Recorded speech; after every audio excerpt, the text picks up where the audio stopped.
por estar una vez más en este capítulo ya número 9. Ya como vieron en todas las redes sociales, les pasamos a todos ustedes una probadita de la recopilación porque cumplimos ya 2 meses al aire. Gracias a ustedes, gracias a los invitados para que Diana Rubalcaba el podcast siga teniendo el éxito que está teniendo hasta ahora y hasta mucho más, que ya estamos en todas las redes sociales. Ahora tenemos a una invitada que es el capítulo 9. No voy a decir su nombre todavía, ¿ok? Porque ya sabemos que aquí la presentamos con emoción, pero seguramente muchísima gente la va a conocer como la creadora, fundadora y casi presidenta de la fundación This is About Humanity.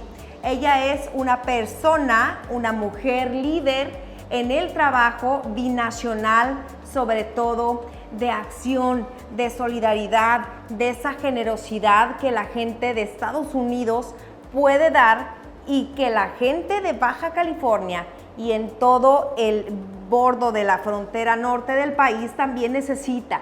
Así que yo creo que ustedes ya la están entendiendo quién es en este momento y quiero darle la bienvenida al capítulo 9, al programa de Diana Rubalcaba el podcast, la historia detrás del personaje de Yolanda Selene Walter Mead. ¡Ay, qué gusto! Gracias por tu tiempo, gracias por cruzar la frontera, gracias por estar aquí porque estoy segura, Yolanda, que tienes mucho que contar, mucho que compartir a toda la gente que pueda estar viendo este podcast número 9. Estoy encantada, Diana, de que me recibas el día de hoy y que platiquemos un poco acerca de mi historia y de mi trayectoria y estoy encantada de que nos estén escuchando ahorita. No, yo feliz porque cada experiencia, cada anécdota de tu vida, desde la infancia hasta todo lo que has tenido que pasar, es digno de contarse para que la gente trate de aprender cómo es la historia de Yolanda Walter Mead. Yolanda Selene, hay que definirlo y hay que puntualizarlo porque la única diferencia entre mamá e hija es Selene. Así es. Así que, y seguramente toda la revolución que estás dando, yo sé, ya te presenté como una persona clave a nivel binacional, Tijuana-San Diego, tender la mano, recibes fondos millonarios, conoces gente súper clave en Estados Unidos, empresarios, artistas y de todo. ¿Cómo empiezas a involucrarte? No quiero ni imaginar qué te falta por hacer, pero vamos a empezar por tu historia, ¿te parece? Me encanta. Adelante con tu historia. ¿Qué nos quieres compartir? Bueno, yo diría que realmente siempre me he definido por lo que es, o sea, el término Cali-Baja. Desde que nací, sí, ambos lados de la frontera fluían en mi sangre, latían en mi corazón, soñaba en ambos idiomas. En algún momento, como todos nosotros en la región, me había creado, jugado, estudiado y trabajado en ambos lados de la frontera y realmente ese ha sido el común denominador de mi vida hasta la actualidad, ¿no? Hasta la fecha, pero naciste en Tijuana. Fíjate que nací en San Diego, oh, wow, padres mexicanos, mi papá de Tampico, Tamaulipas, mi mamá de Guadalajara, Jalisco, y me crié en San Diego, obviamente. Pero ¿cómo cruzan tus padres la frontera? ¿Cómo lo hicieron? ¿Tenían papeles o es como una de las tantas historias que llegan migrantes con ganas del sueño americano? ¿Cómo le hicieron? Yo diría que hay muchas variaciones sobre el tema que ellos comparten con muchas personas que cruzan la frontera. Mi papá en ese sentido era empresario, entonces tenía negocios en ambos lados de la frontera. Soy la mayor de 5, 3 mujeres y 2 hombres. Sí. Y realmente habíamos residido principalmente en los Estados Unidos hasta que yo llegué a la preparatoria y me reclutaron de alguna de esas universidades Ivy League. Sí. Y en esos momentos mi papá, yo creo que no sabíamos que estaba enfermo de cáncer del cerebro. Entonces como que hubo un cambio y dijo, nos vamos a regresar a Tijuana. Por alguna razón. ¿Por qué razón crees que fue? Digo, ha pasado tiempo y Ali, a lo mejor tus papás, igual que muchos, crearon una historia distinta para que no les doliera a los hijos. ¿Crees que pasó así con ustedes? Podría haber sido. Yo creo que algo dentro de él lo conmovió y dijo, quiero regresar a mi cultura, a mis raíces, y no quiero que te vayas lejos y quiero que estés cerca.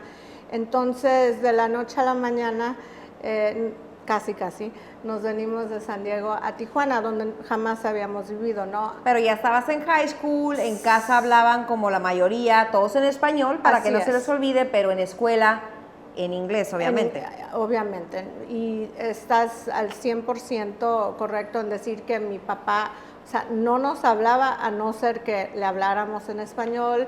Me regresé, o más bien llegué aquí a Tijuana. ¿De cuántos años? Tenía 15 años, 14, 15 años. O sea, entrandito a la prepa. A la prepa, de hecho me cambié a la preparatoria del CETIS. del CETIS, wow. Sí. ¿Cómo no? Entonces... Sí, cómo no. Sí, ahí me quedé buen rato. Okay. Mi papá murió cuando yo estaba a punto de cumplir los 18 años. 17 y fracción. ¿Y la dinámica con tus hermanos, tu mamá, cómo era? Porque me imagino tu papá empresario, la que llevaba toda la carga y responsabilidad prácticamente de la dinámica de casa era tu mamá. Así es, aunque te voy a decir, ambos siempre tuvieron un gran sentido de participación cívica y de compromiso hacia con la comunidad. Ciertamente mi papá era empresario, pero mi mamá, además de ser una excelente ama de casa, sabía cómo hacerse cargo y liderar distintas iniciativas filantrópicas o de otro tipo, ¿no? Lo traes en la sangre. Definitivamente, de ambos, tanto mi padre como mi madre, eso fue algo que nos inculcaron, y a mí en lo particular yo creo que quizá más que todos, de que siempre en nosotros está la responsabilidad, el compromiso, el deber por hacer algo por nuestro prójimo, algo que finalmente va a dejar al entorno en el que vivimos mejor de que cuando llegamos. No importa que uno tenga dinero o no tenga dinero, sino uno puede tener una de tres cosas, ¿no? Tiempo, talento o tesoro. Entonces está en nosotros ver cuál de esas tres o más podemos aportar y hacerlo. Y es algo que desde mi infancia realizaba y ¿Qué hacías de chiquita? Bueno, de filantropía. Filantropía, cuando vivíamos en San Diego teníamos obras de teatro, invitábamos a los amigos de mis papás, les cobrábamos y luego donábamos lo que recaudábamos a distintas organizaciones de la comunidad. ¡Wow! Eso es mucha creatividad también, ¿no? Entonces, sí, por muchos años y siempre era algo que teníamos muy presente. Okay. Y algo que en forma individual o cuando tenía mi empresa de interpretación o traducción o posteriormente, siempre ha sido parte integral el aspecto de la responsabilidad la generosidad. Social. Sí, y ustedes tuvieron la fortuna de nacer y de crecer y desarrollarse en una familia que tenía recursos, por eso daba, pero al mismo tiempo también contribuía como un agradecimiento de todo lo que le ha dejado la vida. Tenemos que regresarles algo, ¿verdad? Así y es. luego entonces llegan ustedes todos los 5, así es, junto con tu mamá, papá. Correcto. Con la corazonada llegas al CETIS y dices, ¿qué onda? No conozco a nadie, aparte hablo bien súper pocho. Sí, ¿Qué está pasando? Al 100%, nunca había estudiado en español en México, así al 100%, entonces fue una etapa yo creo que de un poco de shock. ¿Difícil?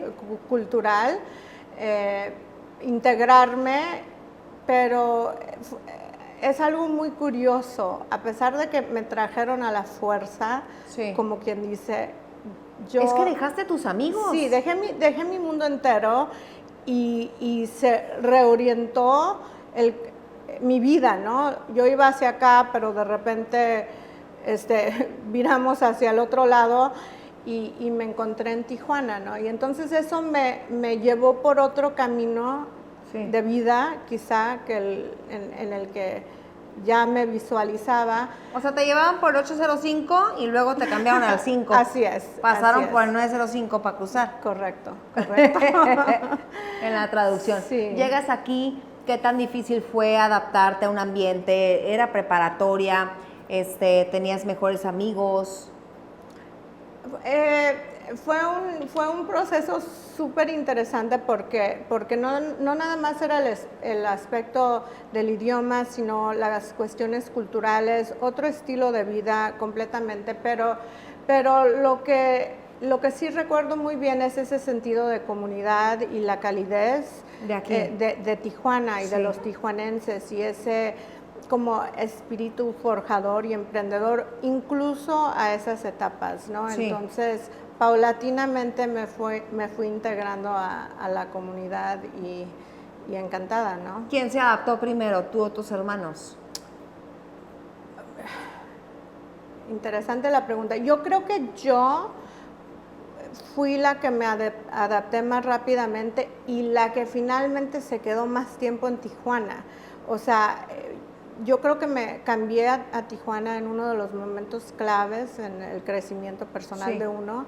Entonces ya era un poco diferente. Ellos estaban más chicos, se pudieron regresar en determinado momento a San Diego y yo realmente, o sea, por mucho tiempo me quedé aquí en Tijuana. ¿Te gustó el ambiente? ¿Cómo te recibieron? ¿Dejaste amigos? Sí, no, o sea, el ambiente estuvo, o sea, aquí en Tijuana, excelente, se prestó mucho a lo que posteriormente emprendí como trayectoria profesional, se prestaba mucho a ese desarrollo empresarial. O sea, me estoy casi brincando un segmento. Te estás brincando mucho, pero yo te voy a regresar porque queremos darle todos los antecedentes a la gente. Llegó el momento fuerte en el que con educación, con trabajo, con unión familiar, con generosidad, con aportar a tu generosidad, a tu comunidad y a los que no son de tu comunidad también, pero con cambios drásticos que te enseñan como persona a estarte adaptando y a que tienes varias barreras que romper y no pasa nada porque así es la vida. Así es. Estabas de cierta manera fuerte, ¿no? A comparación de otros chavos de 16, 17 años.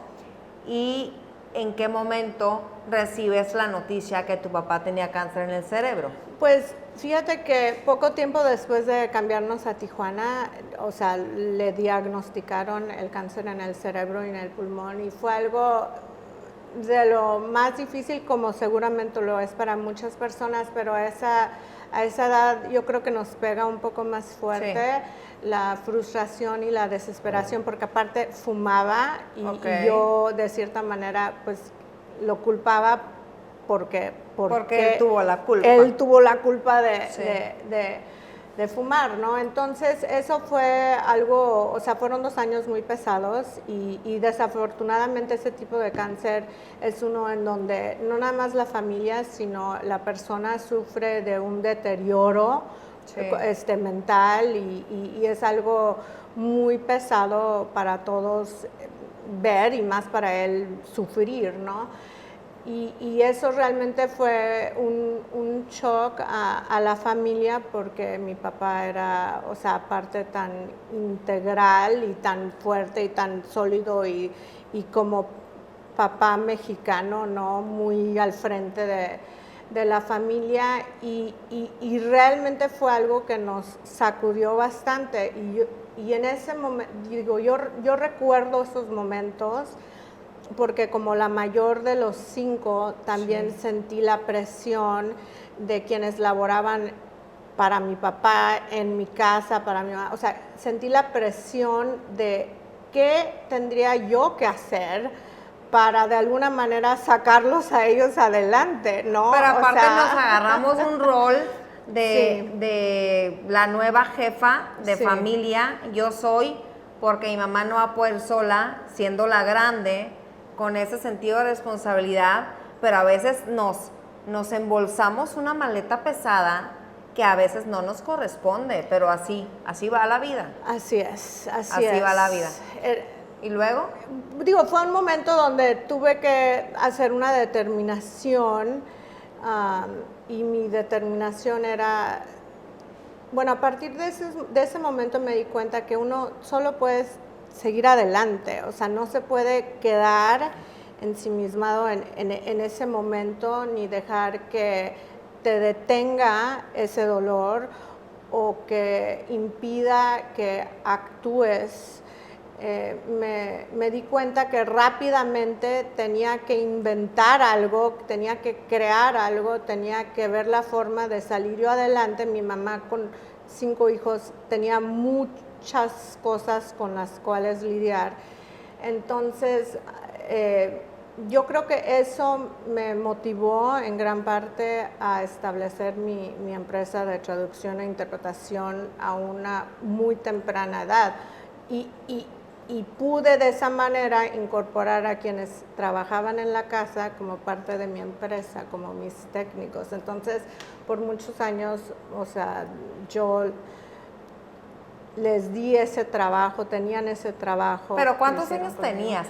Ella formó una empresa, creo que fue la más importante inclusive de todo el país, porque las traducciones y las interpretaciones de un evento en todo el contexto, ella las llevaba.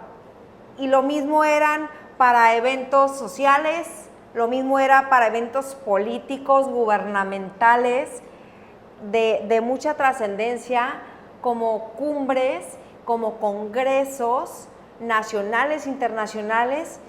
¿Cómo lo lograste tener? ¿Cuántos años tenías? ¿Por qué se te ocurrió? Porque prácticamente el inglés dominabas tú, ahora sí que las dos lenguas. Así es, así es. Fíjate que a los 14 años más o menos, mi mamá fue la que me dijo, creo que lo de la lingüística... Espérame un poquito. Sí. Joe, ¿crees que me pasas el teléfono de la señora Yolanda, por favor? Y entonces nomás lo vamos a poner en vibrador y continuamos. No hay ningún problema porque no es una entrevista que está tajante.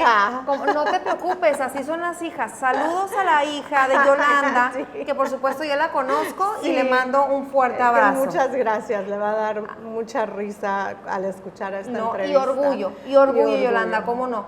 Oye, entonces nos quedamos en qué momento, cuántos años tú tenías, ya había pasado lo de tu papá. ¿En qué momento formas la empresa esta? Fíjate que yo resultó que me quedé en el CETIS en la universidad, iba en la mañana y en las tardes iba a UCSG en La Joya para estudiar lo de la traducción e interpretación. Oh, okay. Para obtener esos fundamentos básicos, ¿no? Sí. Y me di cuenta, o sea, que realmente eso era para mí, que había nacido yo en ese entonces, era lo que pensaba, para ser intérprete. Y buenísima. Gracias, me sentía como pez en el agua, o sea, se me daba naturalmente, me encantaba tratar con los grandes personajes, personas que habían recibido premios Nobel, Pulitzer, varios presidentes de México, de España, los gobernadores fronterizos, o sea, personalidades que realmente impactaban nuestro desarrollo sostenible en la región y más allá, no nada más en México y Estados Unidos, ¿no? Pero empecé con mi empresa estando en un evento donde un secretario de Desarrollo Económico de Baja California solicitó a alguien que lo ayudase a interpretar. Porque en traducción, en una reunión con personas estadounidenses. Así es. Y en un grupo de 400 personas, pues levanté la mano y dije, yo. Obvio. Yo puedo, yo soy la intérprete. Y ese fue como el momento en que dije, aquí hay un nicho que realmente no se ha explorado, no hay una empresa que se identifique como la empresa premier o la intérprete premier a lo largo de la frontera. Lo hiciste bien. Y lo hice muy bien y me encantó y por muchos años, digo, tuve la oportunidad de interpretar en temas muy importantes, en temas muy difíciles, en temas muy sensibles, o sea, todo tema bajo la agenda bilateral a los 3 niveles de gobierno en los 10 estados fronterizos. Pero aparte imagínense a los 21, en donde apenas podías ir a Las Vegas, estás permitido, ¿no? Con esa responsabilidad de temas de Estado, a veces con mucha secrecía, y la prudencia y el profesionalismo y todo el equipo que tuviste que armar. Muchas felicidades. Muchísimas gracias. ¿En qué momento viene tus hijos, algo personal? ¿Iba paralelo? Fíjate que conocí a mi ex, o sea, a muy temprana edad, y mis hijos sí iban más o menos en paralelo, ¿no? Yo creo que antes de tenerlos, a los niños, a mis hijos, como que decía yo, ¿cómo van a encajar mis hijos en mi vida empresarial? ¿Cómo crees? O sea, no entiendo cómo va a funcionar eso exactamente, no sé qué tan buena mamá seré. ¿Sí me explico? Sí, las dudas posiblemente las mamás también que están viéndonos se les puede presentar en este momento. Sí. ¿Qué voy a hacer? Sí, pero en el momento que nació, o sea, mi primero, que es Carlos, mi hijo, o sea, a partir de ese momento me di cuenta que estarían él y luego su hermana, mi hija Andy, por encima de todo. Dime que te llevabas el portabebé a las cumbres, por el amor de Dios. Sí. A los 10 días de haber tenido una cesárea, sí. Iba con mi hijo Carlos, mi mamá, pues porque estaba dando pecho durante la conferencia. Presidente, casi. Con permiso, ahorita vengo y te regresas. Sí, y iban conmigo a todas partes. Okay. Todos mis clientes los conocían, sabían que si me contrataban a mí, venía mi pequeña delegación, sí. Mis hijos, mi mamá, que nos estuviera ayudando, que éramos un paquete. Y fue una cosa formidable porque no tuve que elegir entre una cosa y la otra, sino vi la forma de poder hacer las dos cosas. Esa dualidad de ser mamá y empresaria, trabajar y atender al mismo tiempo. Y yo de hecho creo que ese tiempo que pasamos juntos, los 3, es algo que en gran parte tiene que ver con la excelente relación que tenemos ahorita, que sin son duda, adultos jóvenes. Sin duda, y sobre todo que ahorita vamos a platicar, tengo la fortuna de conocer presencialmente nada más a tu hija, pero en las fotos y en todo lo que proyectan, todo es en base al esfuerzo y todo. Pero no todas las mujeres tienen esa oportunidad de hacer una buena combinación, de llevárselos, entonces es muy grande el esfuerzo. ¿Con cuántos años se llevan los dos? Y Andy. Son 18 meses y yo perfectamente sé, quizá con cierta ayuda en determinados momentos de mi vida, pero nos subíamos los 3 a las 4:30 de la mañana para cruzar la línea cuando Carlitos iba a toddler school antes de que me regresase en forma definitiva. Pero ahora se usa que te traigas 2 enfermeras o 2 nannies, uno para cada uno, y todo eso te tocó a ti.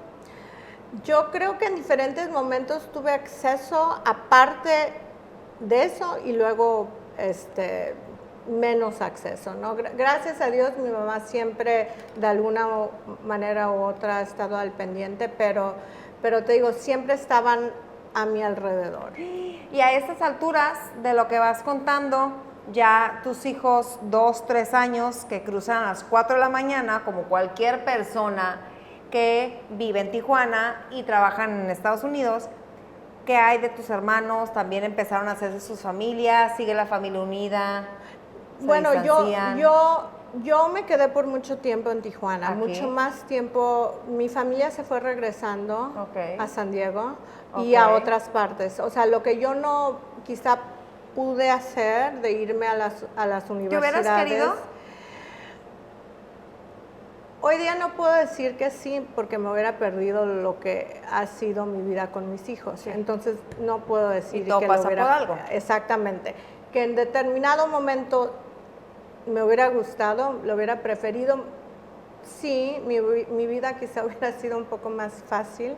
Nunca ¿y el amor te hizo quedarte? Sí. Bueno, el amor me hizo quedarme... ¿Más tiempo aquí en Tijuana? Yo diría, ya estabas armando la familia. Yo diría que mi compromiso empresarial quizá me tuvo más tiempo en Tijuana. Ok, había más peso para quedarte por parte del compromiso empresarial. Así es. Ok, ¿y luego? Y luego, cuando los niños están muy pequeños, me regresé de Tijuana a San Diego, en forma definitiva y absoluta. ¿Eso significa que tus condiciones en ese momento personales también cambiaron un poquito? Sí. Hay una distancia, hay una separación. ¿Motivos pueden ser miles? Pueden ser miles, definitivamente personales y definitivamente circunstanciales, cosas que estaban fuera de mi control, pero que finalmente yo siempre he visto por la seguridad física y el bienestar de mis hijos y las condiciones no eran aptas para que ellos y yo continuásemos en Tijuana en esos momentos. Para que crecieran. Y viste más bienestar para ellos y para ti también, pero imagino que ha de haber sido difícil si tu solvencia económica, si tu estabilidad, si tu respaldo académico, profesional estaba en Tijuana, prácticamente es empezar de cero con alguno que otro contacto, ¿no? Así es, yo creo que sería el segundo momento más difícil que he tenido que primero, ¿cuál superar. Fue? Cuando murió mi papá y tener que ver ese cambio de tener que valerme por mí misma. Y fue un momento también, un momento muy marcado, difícil, porque como bien dices, o sea, mi porvenir estaba en Tijuana, la empresa que había fundado y todo lo que había creado y también el aspecto de que yo en esos momentos me definía como persona por lo que había realizado profesionalmente, o sea, se me conocía como la voz de la frontera. Sí. Entonces, el tener que de manera abrupta dejar de ser eso y dejar todo un entorno y realmente empezar de cero y transformarme como el Fénix, ¿no? Sí, sin duda. Pero bueno, ya habías pasado por momentos sumamente difíciles que te habían dado fortaleza. También todo va pasando por algo. Me imagino que después de haber superado varias situaciones difíciles en tu vida, como lo hiciste, una más. Pero aparte ya con 2 niños, ya no eres sola, ya no es tan difícil. No es como, córtalas, ya no te quiero hablar. No es como, ya no quiero nada con un novio cualquiera. O sea, habían más elementos que hacían más difícil ese momento, ¿no? Sí. Te lo llevas a San Diego. Así es. Y tenía... Dime que te llevaste tu empresa. No me la pude llevar.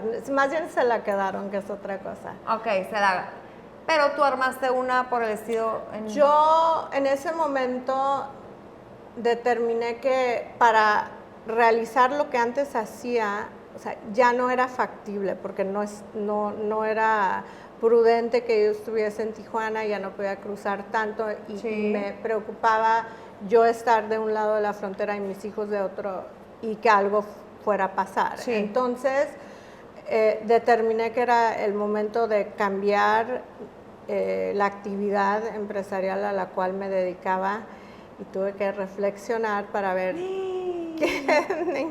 a qué me iba a dedicar ahora, ¿no? Entonces, lo bueno es que yo creo que en la vida hay que saber pivotear, Sí. hay que saber cómo aprovechar lo que uno trae y teniendo esas bases se pueden aplicar a diversas áreas. Entonces, me dediqué más bien a la labor de relaciones públicas en la frontera, fui la conductora del Festival de Cine Latino por muchos años y me aboqué más a la recaudación de fondos para diversas organizaciones de la sociedad civil. Siguiendo dando el beneficio a la gente mexicana, ¿no? Siempre como apoyando sus raíces. La verdad es que esto que te siga llamando, que te siga moviendo, está esto increíble. Pero yo quería preguntarte, ¿cuántos años tenían tus hijos cuando se cambiaron para Estados Unidos, cuando se fueron a Estados Unidos? Pues Andy ni tenía los 2 años, era un Ok. año y fracción, estaba chiquita, ¿no? Estaban muy chiquitos. Obvio te querías volver loca con 2 niños de la misma edad, menos de un año de diferencia entre uno y otro, ¿no? Un año y medio Sí, aproximadamente. o sea, los dos con pañal, ¿cómo crees? Sí, no, fue un momento muy interesante, pero Sí. de nuevo pienso yo que es parte de la razón por la cual tenemos esa relación tan estrecha. Sí. Y Y empiezas con asociaciones. ¿Ya tenías This is About Humanity? no, This is About Humanity tiene solo 4 años y medio. En el Inter yo recaudé fondos, por ejemplo, para San Isidro Health, para proveer atención médica a latinos sin recursos Sí. en Estados Unidos, o para instituciones como lo es el Museo de Historia Natural de San Diego, cuya misión era binacional, o para fortalecer las becas que se ofrecen a estudiantes de de distintas etnicidades o niveles sociodemográficos en la escuela en donde iban mis hijos. Entonces, siempre incorporé y me dediqué a esa labor, pero lo de This is About Humanity no se dio hasta que brotó al entorno nacional la cuestión de las familias separadas y reunificadas en la frontera. Sí, es que, sí digo, la verdad es que parecería que llevara más tiempo por el ruido, por el Sí. peso, por lo conocido de esta asociación, que prácticamente tú te has encargado de dar a conocer. Y lo que me gusta y confianza, aquí, aunque nadie nos está oyendo, en confianza te digo, no todas las asociaciones ni las fundaciones tienen esa credibilidad. Así que es un tip, muchas felicidades, Muchas porque gracias. seguramente la rendición de cuentas que le das a tus patrocinadores o a la gente que ayuda, no sé cómo le puedas llamar, A los les donantes, entregas cuentas a los donantes. Por Sí. eso, ¿qué es lo que te genera la confianza poco a poco en el camino? Entonces vas picando piedra, pero todavía siendo imagen, siendo conductora, siendo de cumbres, en la traducción, ya llevabas una ventaja muy grande en tema laboral binacional por parte de México. Ahora estás empezando en Estados Unidos. Así es. Y realmente, como bien dices, toda esa trayectoria viene a apoyarnos cuando mis 2 cofundadoras, mi hermana Elsa y Zoe Winkler, que es la hija del actor Henry Winkler, quien Oh, wow. fuera The Fonz en Happy Days. Sí. ¿Cómo Cuando- se unió ella? Bueno, lo que pasa es que cuando el tema salió a relucir en las noticias, ella, que reside en Los Ángeles, junto con mi hermana Elsa, que también está en Los Ángeles, dijeron, las 3 dijimos, ¿qué se puede hacer? Y afortunadamente o no, Sí. yo tenía toda la experiencia para poder decir, bueno, esto es lo que considero que debemos hacer. Establecimos las 3, This is About Humanity. En ese momento fue como un poquito de un shock porque mis hijos finalmente se habían ido a la universidad, entonces dije, bueno, ahora me voy a dedicar a bailar bachata o a tomar... ¿Qué voy a hacer? ¿Clases de salsa? Sí, algo por el estilo. Y no, resulta que el destino nos presentó una situación en donde nuevamente yo sentía la responsabilidad de ser proactivos y hacer algo. Y entonces empezamos, This is about humanity, y ha crecido de manera muy importante. Tenemos una comunidad de voluntarios y de donantes muy fortalecido en lo que es el norte y sur de California e internacionalmente también.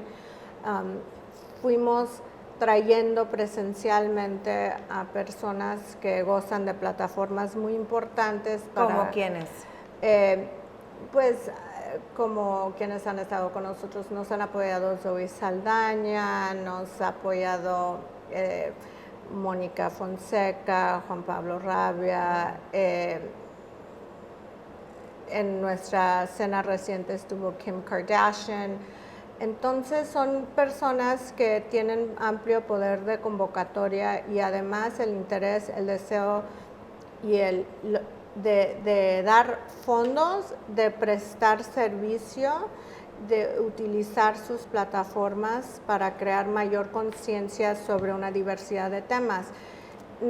Y previo a la pandemia habíamos hecho mucha labor presencial. Obviamente que cuando ocurre la pandemia y se frena esa posibilidad de invitar a estos personajes a Tijuana, a los albergues donde había establecido yo relaciones estrechas con diversas OSCs, cambiamos, pivoteamos. Sí, y nuevamente.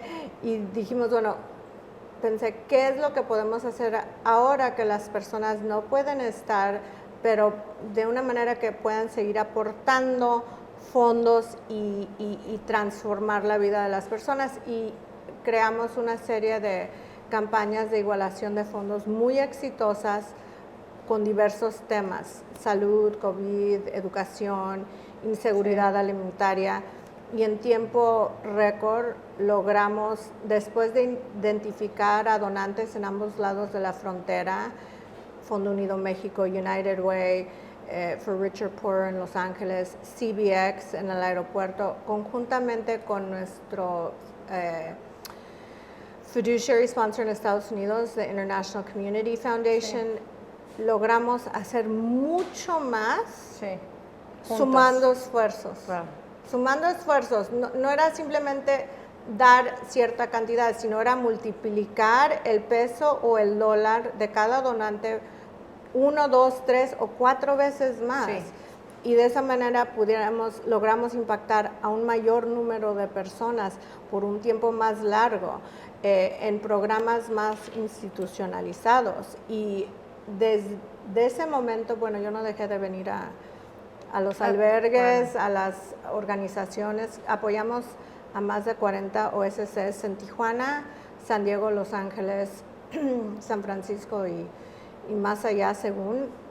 Y estamos tan activos que, bueno, yo diría que hay 3 proyectos recientes que hemos entablado, muy interesantes. Uno, tenemos 7 ludotecas en albergues en Tijuana con Fondo Unido México, United Way. Tenemos una campaña muy innovadora de salud mental para niños y adolescentes en la frontera. Tan necesario. Es tan necesario, particularmente después de la pandemia, con la Fundación de Agentes Aduanales.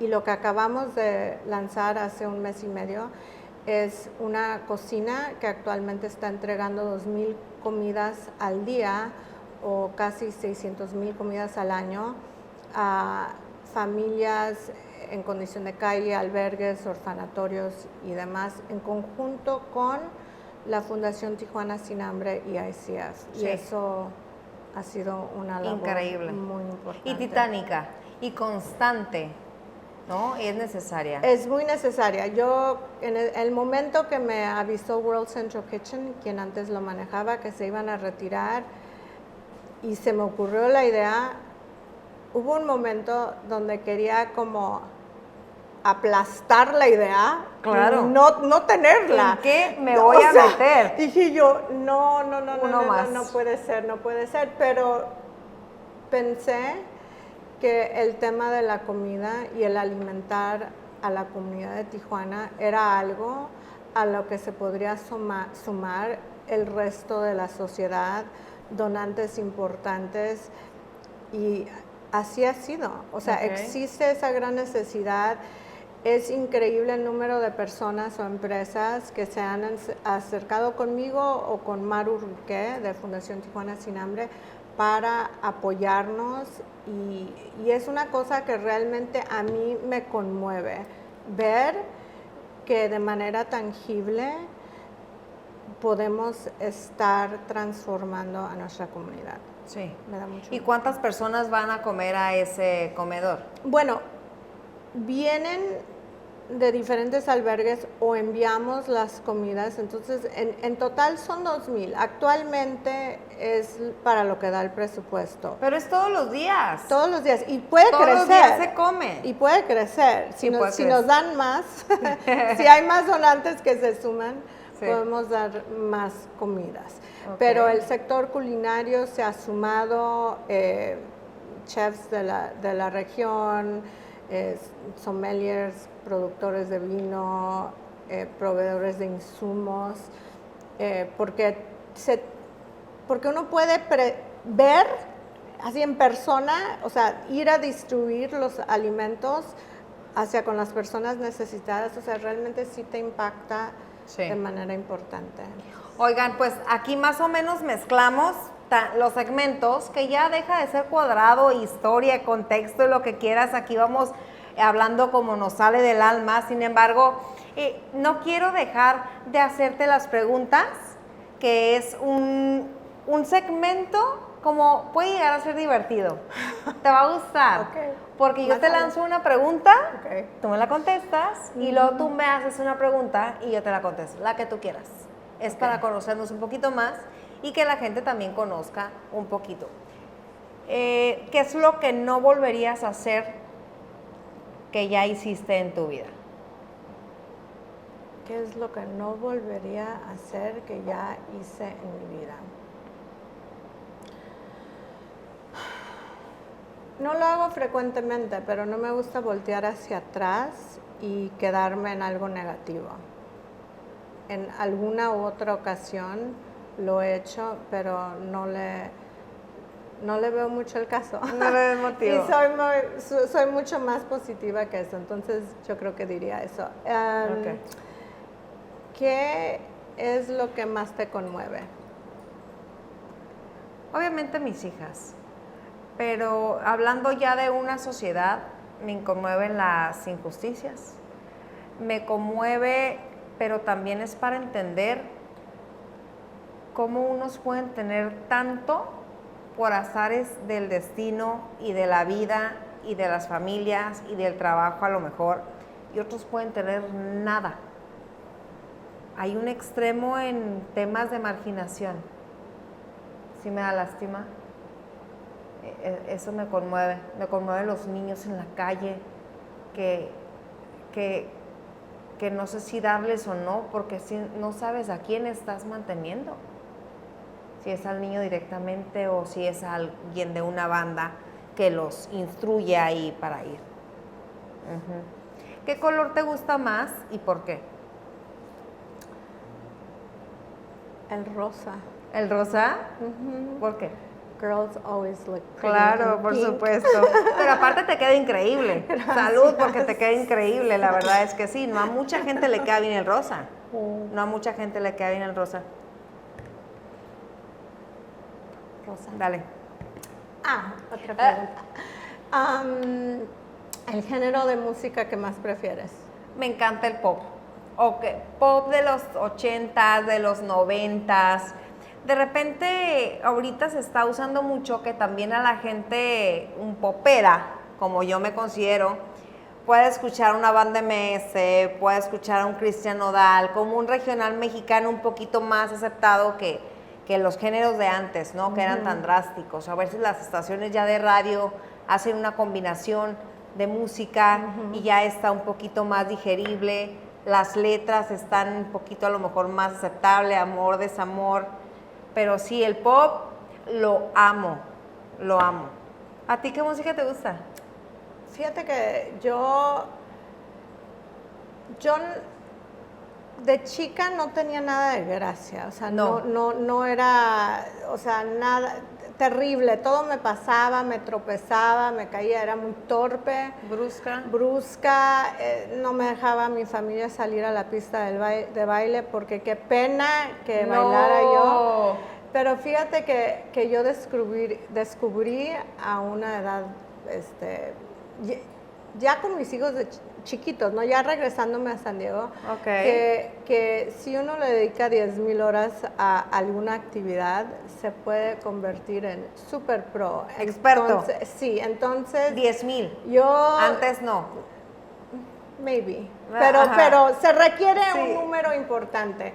Y al convertirme en conductora del Festival de Cine Latino, el primer año que presenté a la Orquesta Binacional de Mambo de 18 piezas y que a la pista salieron bailarines increíbles y que yo también hice un papel terrible. Juré que jamás me volvería a pasar y me di un año ¿Y qué estudiaste? Estudié salsa, bachata. ¡Ay, qué rico! Me integré a un equipo de baile. ¿En dónde? ¿En San Diego? En San Diego, competí en algunos lugares y me convertí en súper salsera. Pero después de bailar ese estilo por muchos años, me di cuenta que realmente soy bachatera. La bachata como más sensual, no tanto la dominicana. Me encanta. No tanto como...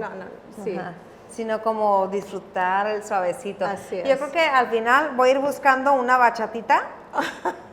voy a ir buscándola para que al final nos echemos una bailadita, porque es cero que sé bailar. Yo nomás me sé llevar con el ritmo, ¿no? Sí. Al principio hablábamos de la importancia de que vea la gente el lado humano de las personas. Y esto es parte de el que te gusta, qué volverías a hacer, te volverías a casar, por ejemplo. ¿Yo? Sí. Sí. ¿Sí?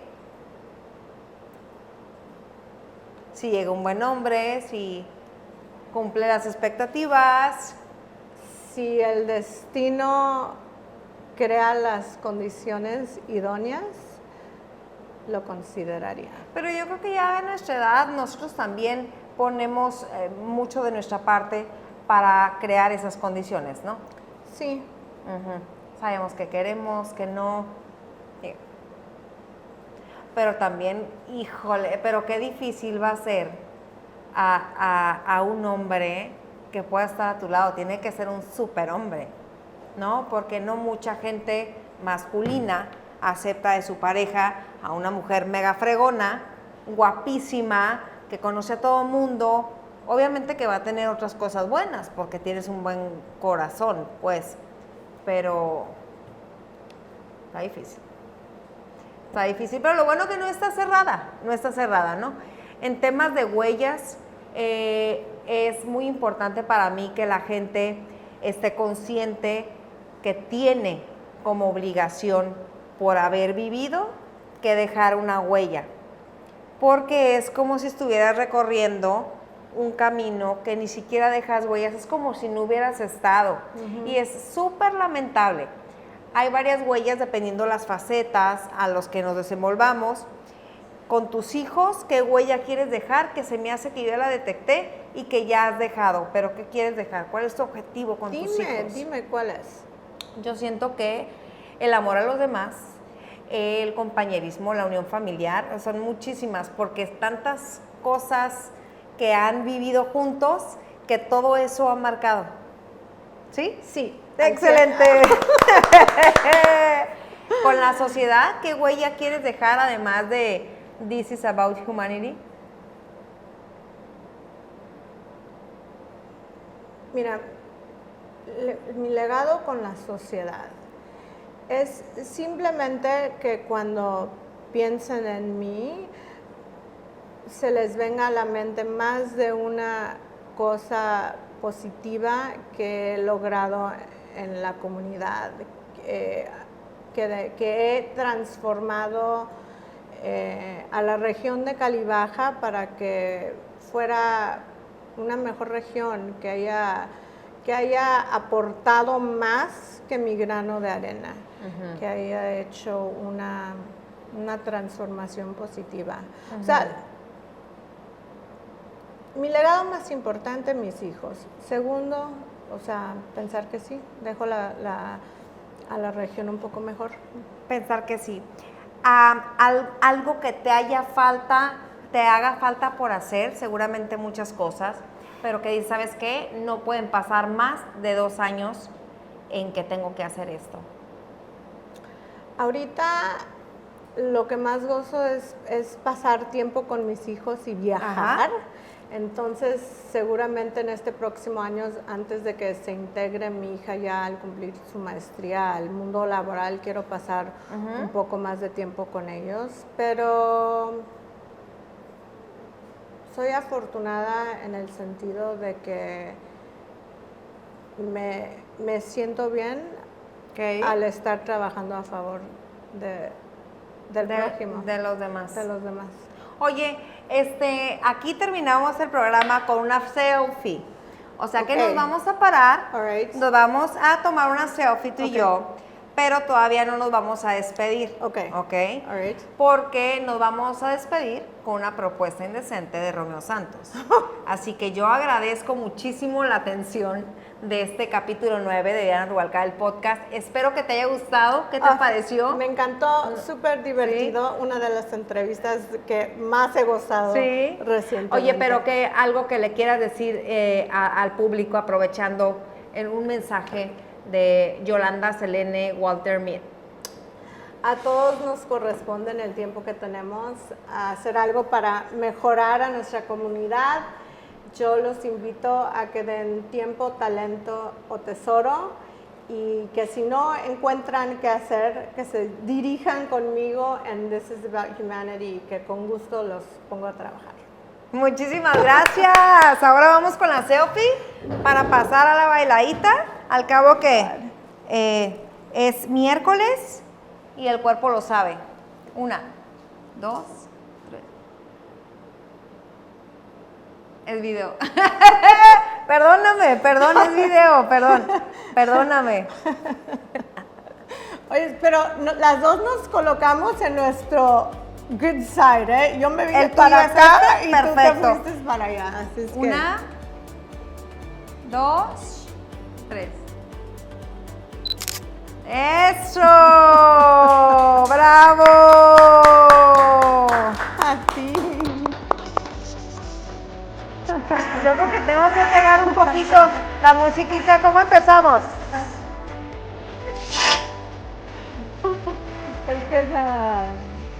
¿Cuál es la base? Nos vemos en la próxima.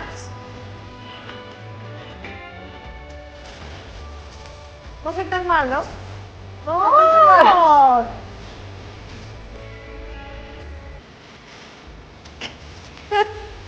¿Ya? Ya, ¿verdad? Ya. Oye, entonces, 1, 2, 3, 5. Pero ¿cómo le haces así?